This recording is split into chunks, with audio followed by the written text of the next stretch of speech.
Hello learners, स्वागत है आपका इकोनॉमिक्स एकेडमी में। मैं मंजू शर्मा एक बार फिर से लेके आई हूँ आपके लिए एक नया वीडियो का टॉपिक है थ्योरी ऑफ इंटरेस्ट, जिसके बारे में हमने लास्ट वीडियो में भी डिस्कस किया था कि इंटरेस्ट यानी कि ब्याज क्या होता है, क्यों उत्पन्न होता है, और वहाँ पर हमने इसके परंपरावादी सिद्धांत को डिस्कस किया था। आज की वीडियो के अंदर हम लोनेबल फंड थ्योरी यानी ऋण योग्य कोष सिद्धांत के बारे में पढ़ेंगे। इस सिद्धांत को समझने के लिए ज़रूरी हो जाता है कि इससे पहले जो थ्योरी आई है, जहाँ से इसकी आगे डेवलपमेंट हुई है, एक तरह से कह सकते हैं कि जो लोनेबल फंड थ्योरी है वो इम्प्रूवमेंट है किसमें, क्लासिकल थ्योरी में। तो इसलिए हमें क्लासिकल थ्योरी का भी पता होना चाहिए, जिसका लिंक आपको डिस्क्रिप्शन बॉक्स में मिल जाएगा, तो आप उसको ज़रूर देखिएगा। चलिए अब इसकी बात करते हैं, और उससे पहले एक छोटी सी रिक्वेस्ट कि अगर आपको ये वीडियो, ये कंटेंट पसंद आए तो चैनल को लाइक सब्सक्राइब ज़रूर कर दीजिएगा और अपने फ्रेंड्स के साथ शेयर भी कीजिएगा। तो चलिए अब बात करते हैं हम लोनेबल फंड थ्योरी की। तो जो लोनेबल फंड थ्योरी है वो ये कहती है कि भाई जो ब्याज की दर है, असल में जो भी इंटरेस्ट थ्योरी हैं, जो भी ब्याज के सिद्धांत हैं, वो बेसिकली यही बताने के लिए हैं कि ब्याज की दर का निर्धारण कैसे होता है, कि जो ब्याज की दर है वो 2%, 4%, 5%, 8% होगी, वो कैसे पता चलेगा कि कितनी होगी। ठीक है, तो ये सिद्धांत कहता है कि जो इंटरेस्ट रेट है यानी कि जो ब्याज है उसका निर्धारण होता है demand for and supply of loanable fund से, यानी कि ऋण योग्य कोष की मांग से तथा ऋण योग्य कोष की पूर्ति से। ठीक है, अब यहाँ बात आती है कि भाई ये ऋण योग्य कोष क्या है। एक नई बात सुनने को मिल रही है आज हमें। तो ऋण योग्य कोष यानी कि loanable fund theory, loanable funds क्या होते हैं उसको हम समझते हैं। तो लोनेबल फंड्स जो हैं वो ऑल फॉर्म्स ऑफ क्रेडिट, यानी कितने भी तरीके से ऋण लिया जाता है, यानी कि ऋण के जितने भी क्रेडिट के जितने भी रूप हो सकते हैं वो सभी, चाहे वो लोन हैं या बॉन्ड्स हैं या फिर हमारे सेविंग डिपॉजिट्स हैं, यानी कि जिस भी फॉर्म में हम जो है क्रेडिट को देते हैं या लेते हैं, वो सभी हमारे क्या कहलाते हैं, लोनेबल फंड्स कहलाते हैं। आप ये कह सकते हैं कि वो कोष, वो एक तरह से कहें कि जो नगद हमारे बैलेंसेस होते हैं, कैश बैलेंसेस होते हैं हमारे, जो कि ऋण देने के लिए या लेने के लिए जिनकी डिमांड होती है, उपलब्ध होते हैं, वो हमारे ऋण योग्य कोष कहलाते हैं। ठीक है, तो जहाँ तक बात है कि भाई ये जो थ्योरी है ये किसने दी, तो मेन तो बात ये है कि भाई इस थ्योरी के जनक कह सकते हैं, जिन्होंने इस थ्योरी के बारे में सबसे पहले बताया, वो हैं स्वीडिश इकोनॉमिस्ट नट विक्सल। ठीक है, तो इन्होंने सबसे पहले इस थ्योरी के बारे में बात की। वैसे जो ये सिद्धांत है इसे नियो क्लासिकल, नव परंपरावादी सिद्धांत कहा जाता है। ठीक है, नव परंपरावादी सिद्धांत कहा जाता है इसे। ब्याज की दर के निर्धारण का क्यों नव परंपरावादी कहा जाता है, क्योंकि नव परंपरावादी जो विचारधारा है उसके ऊपर आधारित है। और देखिए, जो परंपरावादी और नव परंपरावादी विचारधारा में जो डिफरेंस है, एक मेन सा, वैसे तो कई चीज़ें हैं, एक तरह से जो नव परंपरावादी है वो परंपरावादी के ऊपर बेस्ड है, और उसके अंदर हम कह सकते हैं कि कुछ नई चीज़ें डेवलप की हैं, विकसित धारणा है उसकी। तो क्या है ये फ़र्क क्या है अगर हम इस थ्योरी के कंटेक्स्ट में बात करें, तो जहां परंपरावादी ये कहते हैं कि भाई मुद्रा का केवल एक कार्य है और वो है विनिमय के माध्यम के रूप में काम करना, वहां नव परंपरावादियों ने मुद्रा का धन संचय का काम भी लिया है। उन्होंने सिर्फ विनिमय के माध्यम का लिया था, इन्होंने विनिमय के माध्यम के साथ साथ धन संचय का काम भी लिया है। तो ये डेवलपमेंट है, ये उससे इम्प्रूवमेंट है न्यू क्लासिकल थ्योरी के अंदर। तो ये तो हमें पता चली गया कि ये उससे एक इम्प्रूव्ड, ज़्यादा इम्प्रूव्ड थ्योरी है। ठीक है, चलिए अब ये भी देखते हैं कि यहाँ पर कैसे निर्धारण होगा ब्याज की दर का। तो सबसे पहली बात तो जो नव परंपरावादी अर्थशास्त्री हैं वो क्या कहते हैं कि जो इंटरेस्ट रेट है वो जैसे किसी वस्तु की कीमत होती है, बिल्कुल उसी तरह से जो इंटरेस्ट रेट है यानी कि जो ब्याज की दर है वो लोन या ऋण की क्या है, कीमत है। ठीक है, और जिसका ये कहते हैं कि निर्धारण कैसे होता है, इसका निर्धारण होता है उसी तरीके से जैसे किसी वस्तु की कीमत का निर्धारण होता है, और वस्तु की कीमत का निर्धारण किससे होता है, मांग से तथा पूर्ति से। तो बिल्कुल उसी तरह से ब्याज की दर का निर्धारण किससे होगा, लोनेबल फंड्स, ऋण योग्य कोषों की मांग तथा पूर्ति से बाजार में। ठीक है, बाजार में जो भी ऋण योग्य कोष की मांग और पूर्ति होगी उससे ब्याज की दर का निर्धारण होगा। ठीक है, तो अब हम ये देख लेते हैं कि भाई ये ऋण योग्य कोष की मांग क्या है। ठीक है, तो सबसे पहले बात करते हैं हम डिमांड फॉर लोनेबल फंड्स यानी कि ऋण योग्य कोष की मांग। ठीक है, ऋण योग्य कोष की मांग कौन करता है, मतलब ऋण किसको चाहिए। हम यहाँ पर ये जानना चाहेंगे कि ऋण उधार किसको चाहिए, क्यों चाहिए, कहाँ कहाँ से ऋण योग्य कोष की मांग होती है, किस किस उद्देश्य के लिए होती है। तो सबसे पहली बात इन्वेस्टमेंट, निवेश के लिए होती है ऋण योग्य कोष की मांग, यानी कि जो लोग हैं वो ऋण क्यों लेना चाहते हैं, ताकि वो क्या कर सकें, निवेश कर सकें, और निवेश करके उससे कुछ जो है वो आय कमा सकें। ठीक है, तो इन्वेस्टर्स डिमांड करते हैं किसकी, ऋण योग्य कोष की, और वो डिमांड किस आधार पर करते हैं, वो ये देखते हैं कि भाई जिस भी कैपिटल एसेट में, जिस भी पूंजी परिसंपत्ति में वो निवेश करने वाले हैं वहां से उनको कितनी आय प्राप्त हो सकती है या क्या प्रतिफल की दर होगी और ब्याज की दर क्या है, उन दोनों को कंपेयर करते हैं। ठीक है, अगर प्रतिफल की दर ज़्यादा है और ब्याज की दर कम है तो भाई निवेश करेंगे, और अगर ब्याज की दर ज़्यादा है, प्रतिफल की दर कम है, यानी कि उससे आय मिलने की संभावनाएं कम हैं जिसमें वो निवेश करना चाहते हैं, तो फिर भाई वो ऋण नहीं लेंगे।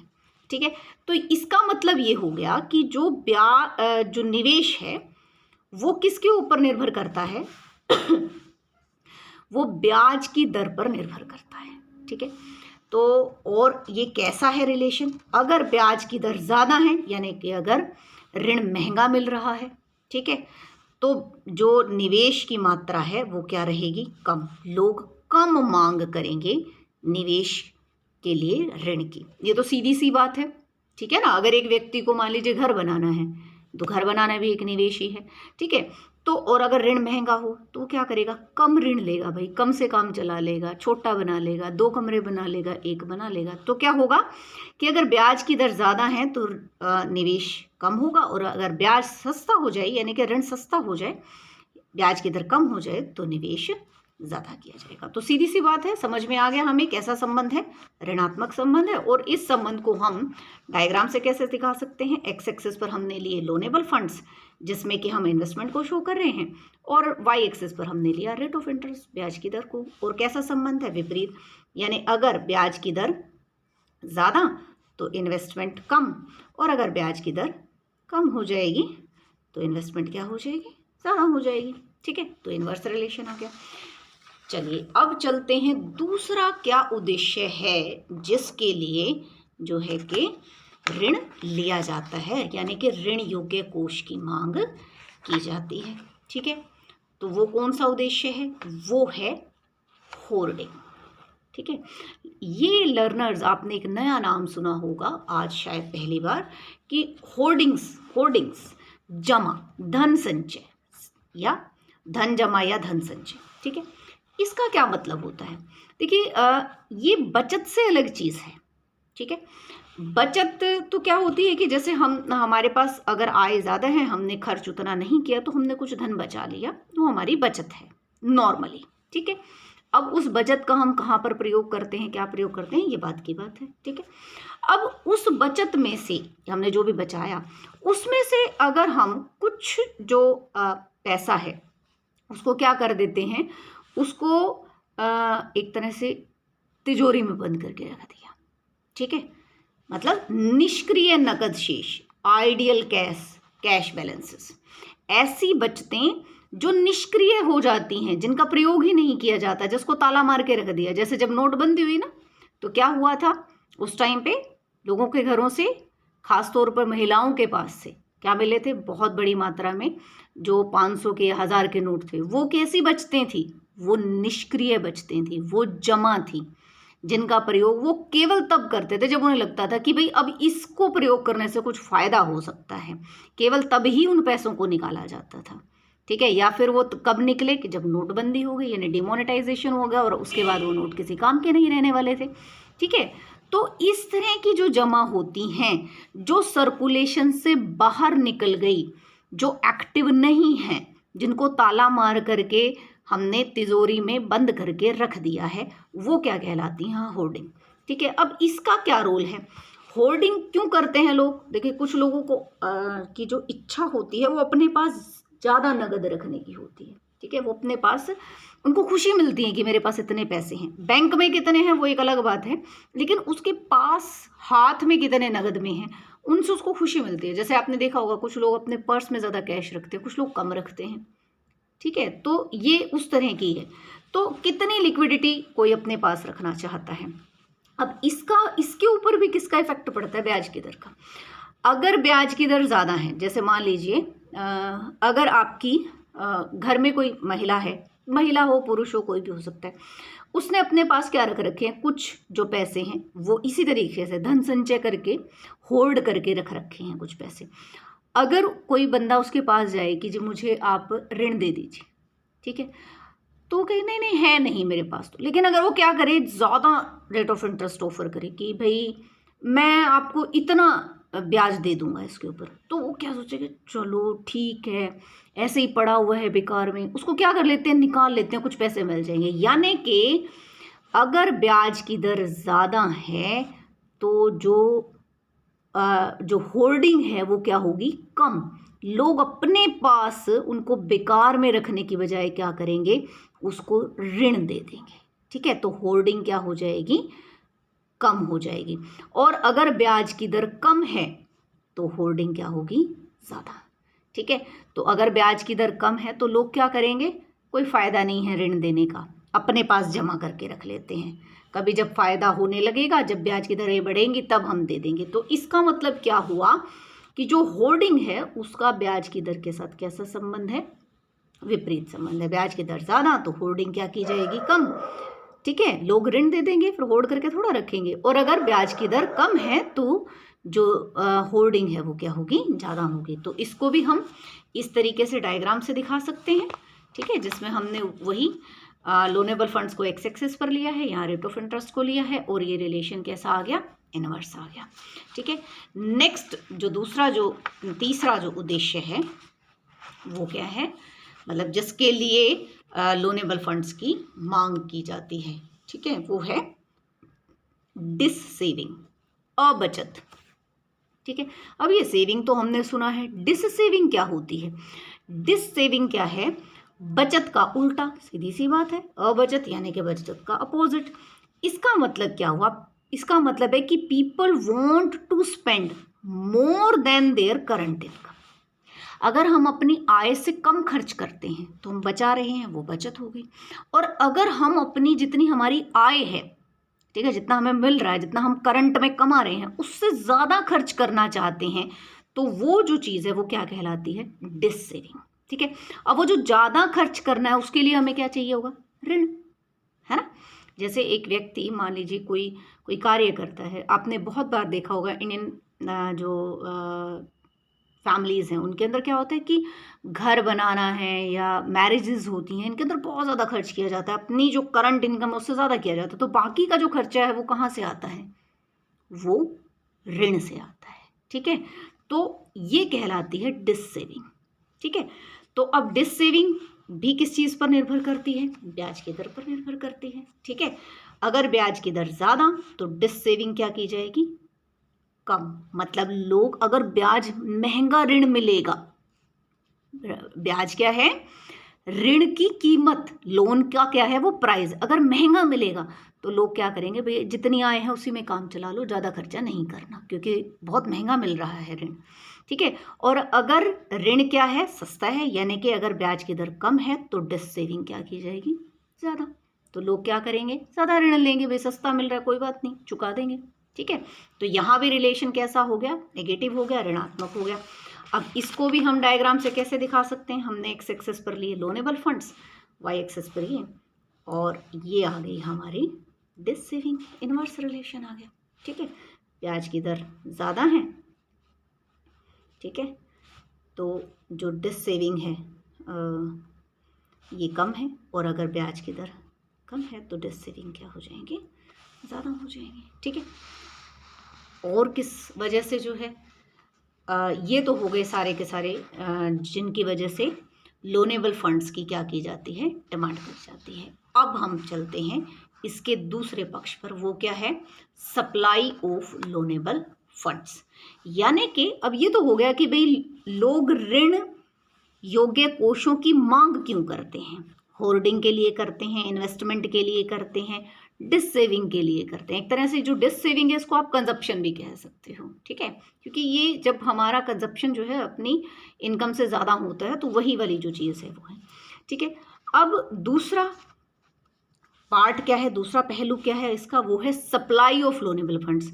अब भाई इनके लिए ऋण देने के लिए जो फंड हैं वो आएंगे कहाँ से, ठीक है ना, सप्लाई कहाँ से होगी, ऋण योग्य कोषों की पूर्ति कहाँ से होगी। तो सबसे पहला साधन क्या है, आपको ऋण मिलेगा कहाँ से, जब कोई बचत करेगा, कोई बचाएगा, अपनी आय से कम खर्च करेगा, उसके पास पैसा होगा तभी तो वो किसी को ऋण दे सकेगा, चाहे वो भले ही बैंक में उसको जमा कराए या वो पर्सनली किसी को ऋण दे। तो इसका मतलब जो लोनेबल फंड्स की सप्लाई का पहला सोर्स है वो क्या है, सेविंग्स।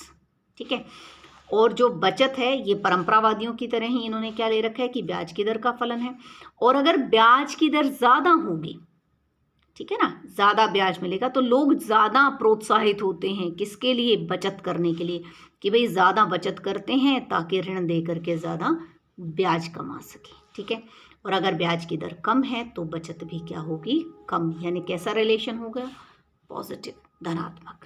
ठीक है, अब इसी को हम क्या कर सकते हैं, डायग्राम में शो कर सकते हैं। एक्स एक्सिस पर हमने ले लिए लोनेबल फंड्स और वाई एक्सिस पर ले लिया रेट ऑफ इंटरेस्ट। ठीक है, अब इसको हम डायग्राम से कैसे दिखाएंगे, रिलेशन कैसा है, पॉजिटिव, तो कर्व कैसी आएगी, ऐसे अपवर्ड स्लोपिंग, एस एस, या सिंपली एस कह सकते हैं कि अगर ब्याज की दर R1 है तो सेविंग S1 है, कम है सेविंग, ब्याज की दर बढ़ गई R2 हो गई तो सेविंग भी बढ़कर क्या हो गई, S2 हो गई। ठीक है, और कौन सा सोर्स है जहाँ से हमारे पास क्या आते हैं, लोनेबल फंड्स की सप्लाई होती है, कहाँ से मिलेंगे, ऋण के लिए जो फंड हैं वो कहाँ से मिलेंगे, दूसरा सोर्स है डिस होल्डिंग। देखिए डिमांड में आपने पढ़ा था किसको, होल्डिंग को, जहाँ हम क्या कर रहे थे, धन का संचय कर रहे थे। ये क्या है, धन का असंचय। असंचय का मतलब क्या है, भूतकाल में जो लोगों ने अपने पास बचा करके और होल्ड करके तिजोरी में ताला मार के रखा हुआ था, उस पैसे को निकालना, तिजोरी से बाहर निकालना, ठीक है, सर्कुलेशन में लेके आना, वो डिसहोल्डिंग कहलाता है, असंचय कहलाता है। ठीक है, इसका मतलब पास्ट की जो आइडियल कैश बैलेंसेस हैं उनको ऋण देने के लिए ऑफर करना क्या कहलाएगा, एक तरह से डिसहोल्डिंग कहलाएगा। ठीक है, और इसका रिलेशन कैसे होगा, पॉजिटिव।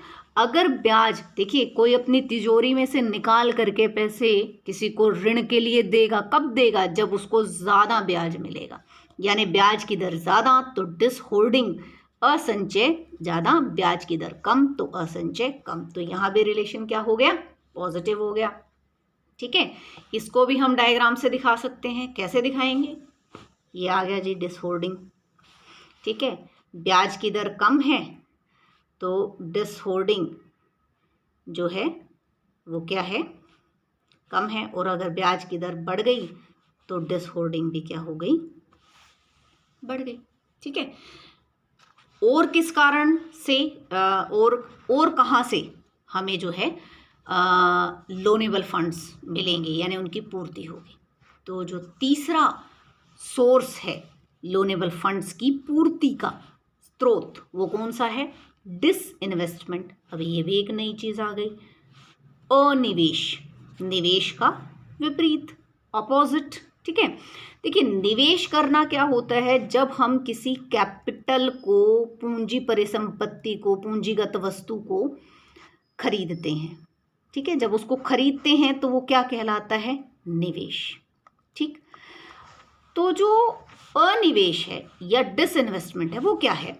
किसी पूंजी परिसंपत्ति में जो हमने इन्वेस्ट किया हुआ है उससे पैसा निकाल लेना, ठीक है। या ये कहें हम, मान लीजिए कोई पूंजी परिसंपत्ति जो है उसमें जो भी टूट फूट है या पुरानी पड़ गई है, उसको बदलने की जरूरत है, तो हम उसको रिप्लेस नहीं कर रहे, नई पूंजी नहीं लगा रहे, खत्म, वहीं पर खत्म हो गई वो, और नहीं लगा रहे, ठीक है।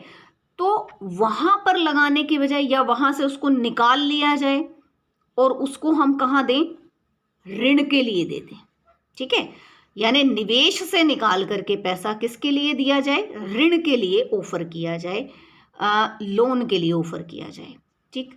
तो जो डिसइन्वेस्टमेंट है ये कब ज़्यादा होगी? देखिए, जब एक व्यक्ति इन्वेस्टमेंट करता है तो वो कंपेयर करता है किसको? कि जो निवेश है, निवेश से जो आय मिलने वाली है वो कितनी मिलने वाली है, और ब्याज क्या है। अगर निवेश से ज़्यादा आय मिल रही है ब्याज की तुलना में, तो वो कहाँ जाएगा? वो इन्वेस्टमेंट के लिए जाएगा, वो निवेश करेगा, ठीक है। लेकिन अगर निवेश से जो आय है वो तो कम है, जबकि जो ब्याज की दर है वो ज़्यादा है, ऐसी सिचुएशन में एक जो विवेकशील निवेश करता होगा वो निवेश करने के बजाय क्या करेगा? वो सोचेगा कि उसको ऋण दे करके वहाँ से क्या कमा लिया जाए? प्रॉफिट कमा लिया जाए, ब्याज कमा लिया जाए, ठीक है। जैसे जिस पूंजी परिसंपत्ति में उसने ऋण निवेश करने की सोची थी। तो इसका मतलब क्या हुआ? सीधी सी बात समझ में आ गई हमें कि अगर रेट ऑफ इंटरेस्ट कम है, ये कम है ना, यहाँ निवेश आय से कम है, अगर रेट ऑफ इंटरेस्ट कम है तो डिसइन्वेस्टमेंट क्या होगी? ज़्यादा होगी। और अगर रेट ऑफ इंटरेस्ट कम है तो डिसइन्वेस्टमेंट कम होगी, और अगर रेट ऑफ इंटरेस्ट ज़्यादा है तो डिसइन्वेस्टमेंट ज़्यादा होगी, ठीक है। डायरेक्ट रिलेशन हो गया। अगर ब्याज की दर ज़्यादा मिल रही है तो लोग क्या करेंगे? पूंजी परिसंपत्ति में पैसा लगाने के बजाय, निवेश में लगाने के बजाय उसको ऋण देना पसंद करेंगे, तो डिसइन्वेस्टमेंट हो गई। और अगर रेट ऑफ इंटरेस्ट कम है तो फिर वो क्या सोचेंगे कि नहीं, ऋण देने में कोई फ़ायदा नहीं, निवेश कर देते हैं, तो इसलिए डिसइन्वेस्टमेंट क्या हो जाएगी? कम हो जाएगी। तो इसको भी हम क्या कर सकते हैं? डायग्राम से दिखा सकते हैं। तो लोनेबल फंड्स ले लिए हमने सक्सेस पर, यहाँ रेट ऑफ इंटरेस्ट, और ये आ गई डिसइन्वेस्टमेंट, वही पॉजिटिव रिलेशन आ गया, ठीक है। फिर चलते हैं नेक्स्ट, और कहाँ से मिल सकते हैं लोनेबल फंड्स, यानी ऋण और कहाँ से मिलेगा? वो है बैंक मनी या क्रेडिट। मतलब बैंक क्रेडिट कहिए इसे या बैंक मनी कहिए, बैंकों से आता है। अब आप कहोगे बैंकों से कहाँ से आएगा? बैंक में हम सेविंग करते हैं, वहीं से तो मिलता है, तो उसको सेविंग में ही क्यों नहीं जोड़ रहे? नो, जब हम बैंक में पैसा जमा कराते हैं तो बैंक उस पैसे को क्रेडिट क्रिएशन के जरिए, साख निर्माण के जरिए कई गुना ज़्यादा बढ़ा देता है, ठीक है। अब ये साख निर्माण क्या होती है इसके बारे में फिर किसी वीडियो में डिस्कस करेंगे, लेकिन ये है, एक बात ये समझ लीजिए कि जितना पैसा अगर हमने 1,000 रुपया जमा कराया है तो क्रेडिट क्रिएशन के ज़रिए उस 1,000 का 10,000 बना दिया जाता है, अगर जो हमारी कैश रिजर्व रेशो है वो 10% है तो, ठीक है।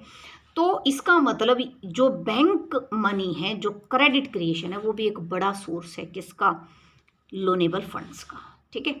तो इसका भी रिलेशन किससे है? ब्याज की दर से। ब्याज की दर ज़्यादा तो जो बैंक मनी है वो ज़्यादा, यानी कि क्रेडिट क्रिएशन ज़्यादा होगा। अगर ब्याज की दर कम है तो जो बैंक मनी है वो भी क्या रहेगी? कम है। बैंक कम ऑफर जो है करेगा, ठीक है। तो अगर हम इसको भी डायग्राम से शो करना चाहें तो बिल्कुल कर सकते हैं उसी तरीके से। रिलेशन पॉजिटिव ही है, लोनेबल फंड्स, ठीक है, और यहाँ रेट ऑफ इंटरेस्ट, तो ये हमारी क्या आ गई? बैंक मनी, ठीक है। अब हम चलते हैं इसके फाइनल स्टेप पर, और वो क्या है? इंटरेस्ट रेट डिटर्मिनेशन, यानी ब्याज की दर का निर्धारण। तो ब्याज की दर का निर्धारण कैसे होता है ये हमने बात की स्टार्टिंग में। कहाँ?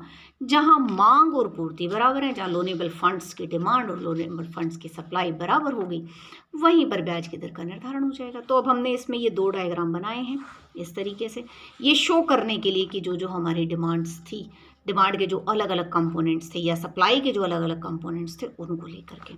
तो एक्स एक्सिस पर, और इधर हम ज्वाइंटली लोनेबल फंड्स की सप्लाई और लोनेबल फंड्स की डिमांड को दिखा रहे हैं।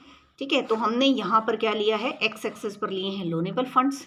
ठीक है, ये देखिए इस तरीके से, और वाई एक्सिस पर हमने क्या लिए हैं, रेट ऑफ इंटरेस्ट को लिया है दोनों ही डायग्राम के अंदर। यहाँ भी एक्स एक्सिस पर दोनों डायग्राम में लोनेबल फंड्स को लिया है। ठीक है, तो इस तरीके से जो ये हमारे नेगेटिवली स्लोप्ड कर्व्स हैं, डीएस डिसिंग को दिखा रहा है, एच होल्डिंग को दिखा रहा है, आई इन्वेस्टमेंट को दिखा रहा है, और इस तरफ से ये जो पॉजिटिव कर्व्स हैं ये हमारे क्या सप्लाई के कंपोनेंट्स को दिखा रहे हैं, dishoarding, disinvestment, bank money और सेविंग्स।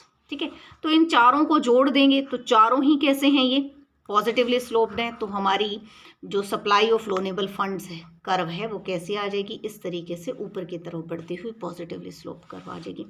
ये हमारे तीनों कंपोनेंट्स जो हैं वो नेगेटिवली स्लोप्ड हैं, यानी नेगेटिवली रिलेटेड हैं रेट ऑफ इंटरेस्ट से।